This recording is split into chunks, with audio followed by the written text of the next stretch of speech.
ये भी उसमें बीच में एक एडिशनल इंफॉर्मेशन तो देखो कि पहली बार इन पहली जेनेटिक टेस्ट है। इससे पहले दुनिया एक बच्चों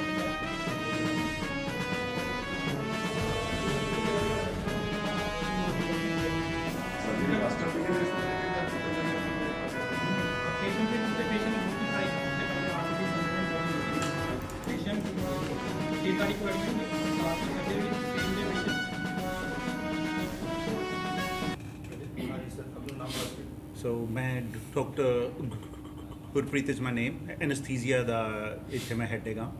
ਸੋ ਯੂਜਲੀ ਇਹ ਜਿਹੜੇ ਪੇਸ਼ੈਂਟ ਹੁੰਦੇ ਕਾਫੀ ਹੈਫਟੀ ਹੁੰਦੇ, ਮੋਟੇ ਹੁੰਦੇ ਗੇ ਹੈ ਨਾ। ਸੋ ਉਹਦੇ ਕਰਕੇ ਚੈਲੰਜਸ ਵੈਂਟੀਲੇਟਰ ਤੇ ਪਾਉਣ ਦਾ, ਸਾਹ ਵਾਲੀ ਪਾਈਪ ਤੇ ਆਉਣ ਦੇ ਵਿੱਚ ਸਾਨੂੰ ਪ੍ਰੋਬਲਮਸ ਆ ਸਕਦੀਆਂ ਹੈ ਨਾ। ਯੂਜਲੀ ਜੋ ਕੁਝ ਅਸੀਂ ਐਨਸਥੀਜ਼ੀਆ ਦੇ ਟਾਈਮ ਤੇ ਯੂਜ਼ ਕਰਦੇ ਹਾਂ ਮੈਡੀਸਨ, ਉਹ ਸਾਰੀ ਫੈਟ ਦੇ ਵਿੱਚ ਅਬਜ਼ੌਰਬ ਹੁੰਦੀ ਆ। ਸੋ ਕਈ ਵਾਰੀ ਹੁੰਦਾ ਹੈ ਕਿ ਆਊਟ ਆਉਣ ਦੇ ਵਿੱਚ ਸਾਨੂੰ ਪ੍ਰੋਬਲਮ ਆ ਸਕਦੀ ਹੈ ਜਦੋਂ ਪੇਸ਼ੈਂਟ ਨੂੰ ਹੋਸ਼ 'ਚ ਲੈ ਕੇ ਆਵਾਂ। ਸੋ ਇਹਨਾਂ ਦੇ ਵਿੱਚ ਸਾਨੂੰ ਕੋਈ ਖਾਸ ਪ੍ਰੋਬਲਮ ਨਹੀਂ ਆਈ, ਬਿਲਕੁਲ ਐਵਰੀਥਿੰਗ ਵੈਂਟ ਵੈਰੀ ਸਮੂਥ। ਪਰ ਇਹਨਾਂ ਦਾ ਮੈਂ ਸਾਹ ਵਾਲੀ ਪਾਈਪ ਓਟੀ ਦੇ ਵਿੱਚ ਨਹੀਂ ਸੀ ਕੱਢੀ, ਬਾਹਰ ਰਿਕਵਰੀ 'ਚ ਆ ਕੇ ਐਕਸਟੂਬੇਟ ਕੀਤਾ ਸੀ ਇਹਨਾਂ ਨੂੰ, ਕਿਉਂਕਿ ਇਹਨਾਂ ਨੂੰ ਥੋੜ੍ਹਾ ਅਸਥਮੇ ਦਾ ਇਸ਼ੂ ਹੈਗਾ ਸੀ। ਸੋ ਅੰਡਰ ਆਬਜ਼ਰਵੇਸ਼ਨ ਹੋਇਆ ਕੰਮ ਸਾਰਾ, ਤੇ ਸਭ ਕੁਝ ਵੈਂਟ ਵੈਰੀ ਸਮੂਥ।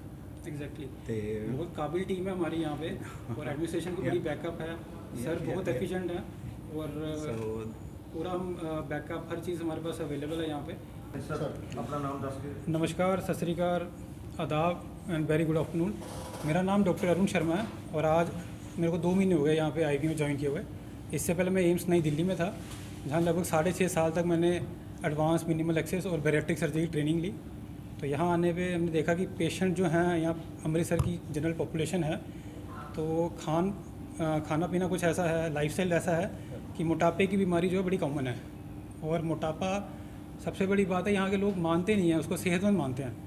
तो एक मिसकंसेप्शन है, एक परसेप्शन का एरर बोलेंगे जनरल पब्लिक में, और वो ये भी नहीं समझते इस साथ कौन कौन सी बीमारियाँ आ जाती हैं।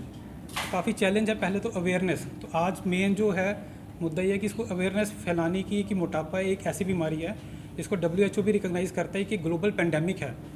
कोविड आया और चला गया, बट ये काफ़ी टाइम से है और बढ़ रहा है। आने वाली जनरेशन और छोटे बच्चे भी इसमें बुरी तरह से इससे प्रभावित हो रहे हैं, जो हमारा लाइफस्टाइल है जंक फूड का।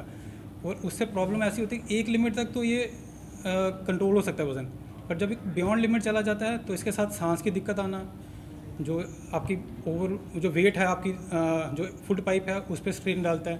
तो खासकर सोने समय, जैसे आप देखते हो कि बड़े लोग खराटे लेते हैं, तो खराटे लेने के साथ साथ जब वो सो जाते हैं तो उनकी ऑक्सीजन लेवल कम हो जाता है, और ऑक्सीजन लेवल बॉडी में कम होने पे सारे ऑर्गन्स पे स्ट्रेन डालता है, इंक्लूडिंग हार्ट, लीवर, किडनी, बाकी ऑर्गन पे। और साथ ही साथ मोटापे के साथ जो चर्बी शरीर में जमा हो जाती है, इंसुलिन रेजिस्टेंस पैदा करती है, जिससे ये पेशेंट ज़्यादा प्रोन होते हैं शुगर के लिए, डायबिटीज़ के रिस्क ज़्यादा होते हैं। और डायबिटीज़ आज से जानते हैं कि कितने ऑर्गन्स को डैमेज करती है। लोगों की किडनियाँ फेल हो जाती हैं, आँखों की रोशनी चली जाती है, कई बार डायबिटिक फुट या उससे पाँव कट जाते हैं।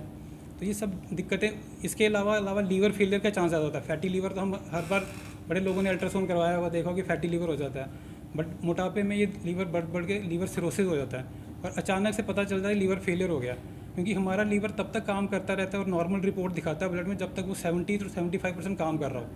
तो जब 25% तक बच गया हो तब तक वो काम करता रहता है, बट अचानक से जब उसका एकदम शट डाउन हो जाता है तो लीवर फेलियर में चले जाते हैं, और फिर वहाँ पे इलाज रहता है लीवर ट्रांसप्लांट, जो एक बड़ा ही एडवांस और एक्सपेंसिव और डोनर की भी ज़रूरत पड़ती है।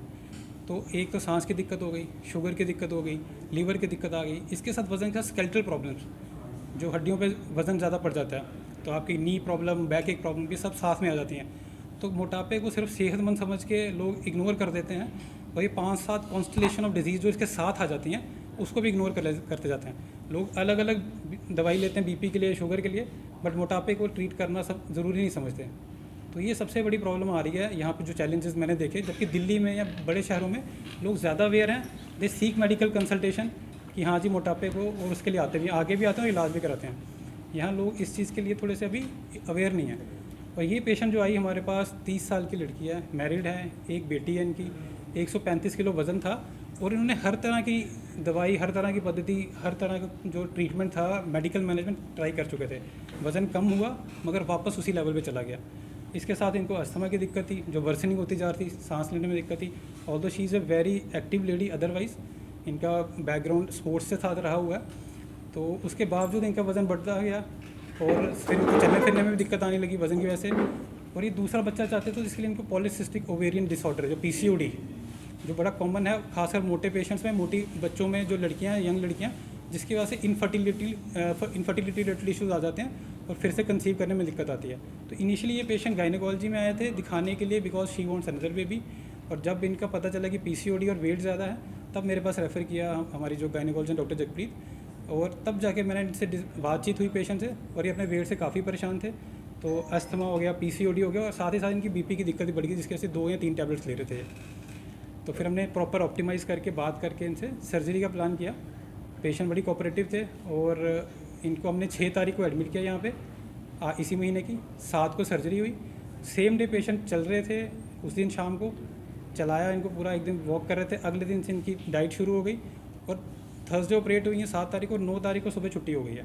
तो विद इन 48 आवर्स पेशेंट घर चले गए थे और आज सर्जरी को 15 दिन हुए हैं। आज वो आए हुए हैं, आपसे रूबरू करवाते हैं उनको, उनका भी व्यू लेते हैं। कहाँ से बिलोंग करते हैं पेशेंट सर अमृतसर से ही हैं, पंजाब के बैकग्राउंड ही है उनका, बट स्पोर्ट्स बैकग्राउंड है और जॉब करते हैं, तो बाकी शहरों में भी काम किया इन्होंने। इनके हस्बैंड भी रिनाउंड स्पोर्ट्स पर्सन है। सो 135 पे आए थे हमारे पास। आज 15 दिन के बाद इनका वज़न 120 किलो के आसपास है। She is very happy with her weight. इनकी BP की दवाई छूट गई है, जो 3 टैबलेट थी 0 पे आ गई हैं, और इनका अस्थमा भी इन्होंने दवाई बंद कर दी है, सांस की दिक्कत नहीं आ रही इनको। उसके अलावा PCOD तो धीरे धीरे जब वज़न कम होगा, इस सर्जरी में वज़न एक साथ नहीं कम होता, अचानक से वज़न किसी का भी कम होगा तो बहुत ज़्यादा वीकनेस आ जाएगी। तो वज़न धीरे धीरे कम होता है, ऑन एन एवरेज 1 से 2 किलो पर वीक कभी, और स्टार्टिंग में थोड़ा ज़्यादा होता है, बट ग्रेजुअली इनका जो टारगेट वेट हमारा है कि लगभग 6 से 9 महीने में ये 80 kg के आसपास, जो एक्स्ट्रा वेट है इनका 50, 55, 60 kg का, वो टारगेट किया हमने सर्जरी के दौरान। क्या फैटी के लिए सर्जरी जरूरी है? नहीं, ऐसा नहीं है, एवेल्युएशन में पता चलता है वेट अगर ज़्यादा है और वेट की वजह से सब दिक्कतें आ रही हैं, आपके फैटी लीवर हैं, अल्कोहल एक अलग फैक्टर है जो यहाँ पे बड़ा प्रोमिनेंट है, तो पहले अल्कोहल स्टॉप करके, मैं हर पेशेंट को सर्जरी एडवाइस नहीं कर रहा, ये उन्हीं पेशेंट्स है जो एवेल्युएशन के बाद जिनको लग रहा है कि वेट भी एक रीज़न है, उसके साथ दूसरी कोमॉर्बिडिटीज़ हैं, और वेट के साथ साथ उनको सांस की दिक्कतें ये सब प्रॉब्लम आ रही है। और वेट अगर ज़्यादा है, इसमें BMI देखते हैं, बॉडी मास इंडेक्स, जो हाइट और वेट की रेशो होती है, वेट और हाइट की रेशो होती है, उसमें ये होता है कि आपका अगर BMI 35 के ऊपर है तो इंटरनेशनली उसको मतलब गाइडलाइंस हैं उसमें, जो 1991 में आई थी, national institute of health UK London वालों ने निकाली थी, तो उसमें तो 35 के ऊपर BMI में रिकमेंडेड है सर्जरी। तो सर्जरी को एज वगैरह भी है कि इसकी? नहीं, ऐसा नहीं है, इंडिया में 82 साल के बुजुर्ग ने भी ये सर्जरी करवाई है मैक्सिमम, और 12-13 साल के बच्चे, इनफैक्ट कुछ बच्चों में पैदाइशी मोटापा होता है। हमने एम्स दिल्ली में 1.5-2 साल बच्चे की सर्जरी भी की हुई है। एक सिंड्रोमिक ओबेसिटी होती है जिसमें बच्चा पैदा होते ही बहुत हैवी होता है, और अगर पैदा होने पे 5 किलो का, साल भर में वो 15-20 किलो वजन चल जाता है, और उसमें उनके सारे ऑर्गन डिसफंक्शन शुरू हो जाता है। तो उसमें भी ये सर्जरी कारगर है और कुछ केसेस में हेल्प भी करती है। ये सर्जरी का टाइमिंग सर मतलब कितनी देर में आप करते हैं ये सर्जरी जो है इसका टाइम? हाँ, इसमें 3-4 तरह के प्रोसीजर आते हैं। पहली बात तो सर्जरी 99.9